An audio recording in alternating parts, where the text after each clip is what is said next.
Chris here with yet another e-bike review and another foldable one too. So this is from a company called ENGWE. I've reviewed one of their models before, but the C20 here has 20-inch rims that are 2.35 inches wide, the tires, giving it a bit of a fat tire look to it, and the frame here completely foldable with a removable battery that's located in this part here of the frame.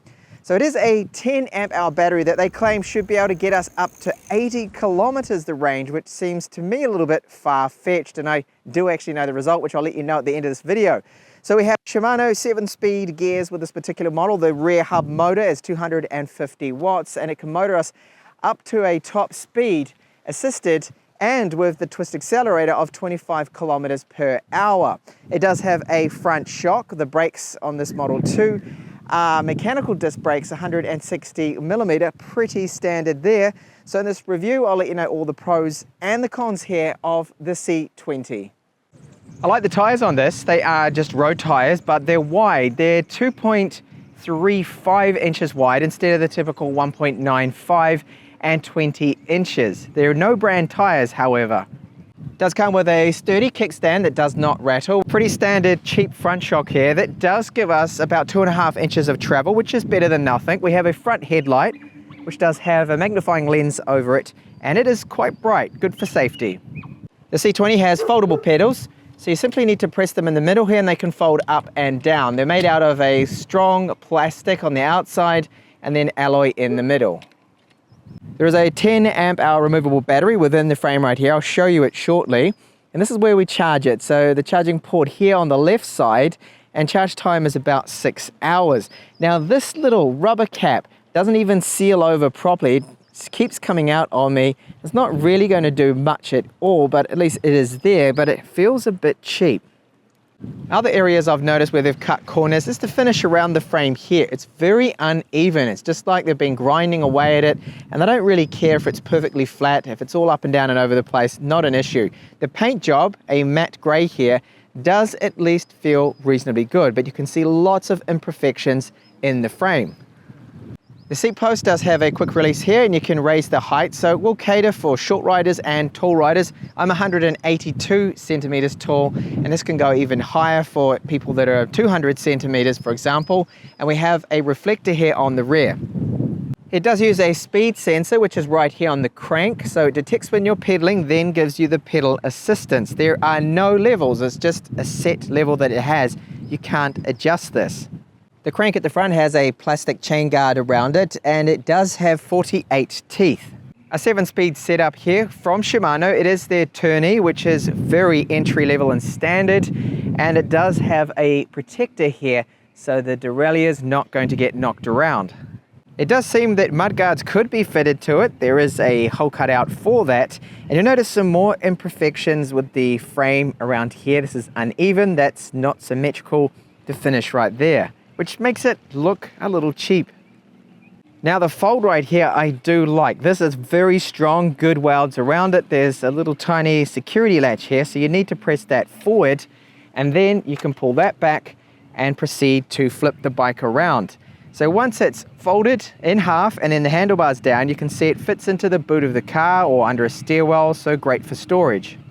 And we have a quick release style for the handlebar. Now this feels a little bit cheap, but it does do the job. There's like a security here, so when it is even loose, it's not going to collapse on you. You still need to actually push that down and then give it a bit of a pull to one side, then the handlebar will collapse.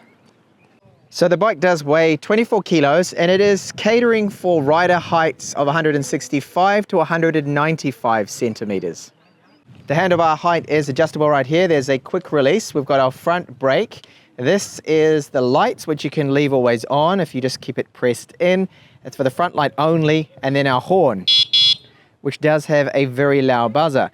Our selector there for the gears. So let's go up the gears, down the gears. And this is our gauge here for the battery and the accelerator right here. So this battery gauge is my biggest complaint of the bike. It is really hard to see, and I mean very hard to see. Even with a bit of a shadow over it. I can hardly even read that to see the battery life, so very poor. They should have gone with a different system here. So it's really hard to gauge just how much battery you have left, and more on that later on in this review. So with this trigger here, you can just pull it straight away and the bike will accelerate. You don't need to push off, kick off, or start pedaling or anything. So you do need to be careful with it, and there is no button to disable it. We have one of two sets of keys here. So this is for the ignition, the other is for the battery and the battery lock. And of course up here, that is our rear brake. In order to remove the battery, you do need to fold the bike in half. You can see this is where it connects in. Now, the area around here feels a little cheap, the plastic's used. And within this part, I think you'll find the controller, and it seems to be just floating around inside. At least in my unit, I can hear some rattling, and I'm pretty sure it's that controller, which is not good. You don't want that. So the battery, you can charge it within the bike, or you can pull the thing right out, and it is lockable. So you can lock it in the bike and take it upstairs if you wanted to, whatever, into your house and charge it. You don't have to leave it in the bike. And just what is the C20 like to ride? Well, I do like the fact that it's longer than some of the other foldable bikes. That means that there is plenty of room for my legs. My knees are not going to strike up against the handlebars. You can see I have a lot of room here. That's great. And even when I turn, it's still not close at all, the handlebars to my knees. So that is good. And you're in a reasonable position here. So once you start to pedal, it detects that, and it will give you the assistance straight away. Now, to me, it seems that there is no adjustment on this level whatsoever. It's just in a maximum mode, and you can use the accelerator too. So simply just twisting that, twist accelerator, away I go. So an easy little gentle climb like this, not a problem. You've got the 7 gears. Now, the gears, they shift just fine. Typical Shimano, no problems. It's not like my SRAM gears that I have on my Trek Rail 5, which are a bit of a mess. No, Shimano for me has always been quite good and reliable. Nice clean shifts there, no grating of gears.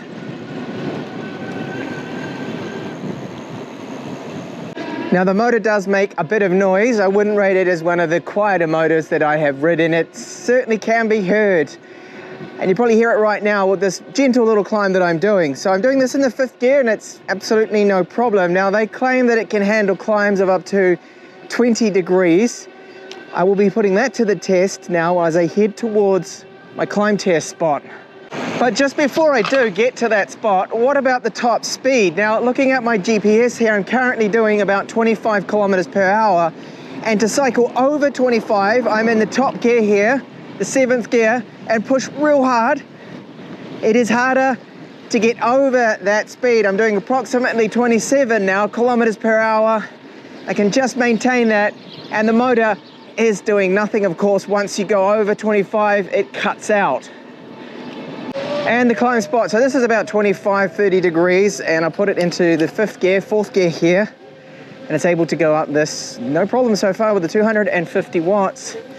And now I'm starting to feel it a little bit, that I have to pedal a bit harder. So I'm going to lower that gear down to the 3rd, probably down to even the 2nd gear now. So climbing performance is, it's okay. It's certainly a lot easier than if I turned it off completely and be doing this just manually without the motor. I can hear it struggling again a little. So I can comfortably just get up here with the 2nd gear. So I would not call this a top climbing performance e-bike. Certainly quite average compared to others I have covered in the channel, which have more powerful motors. And now my braking test. So normally I do this at about 30 kilometers per hour, and I have to use my watch because I can't see the speed with this. So that's about 30 from this post. Okay braking performance. I have actually had worse than some of the recent e-bikes I've reviewed with the same mechanical 160mm disc brakes. But right here, it seems the pads that they've gone with are biting into the discs a little bit better here, and the brakes, they're okay, but certainly not amazing. And again, to the end of the coast with another e-bike. Now this bike, the C20, is riding better than it looks. I do like the wider tires. I think they're helping with the ride comfort, just to soak up a few more bumps. The front suspension, it has very minimal travel. It's only about 20 to 30 millimeters of travel really that you're getting out of it, but it is better than nothing having that shock.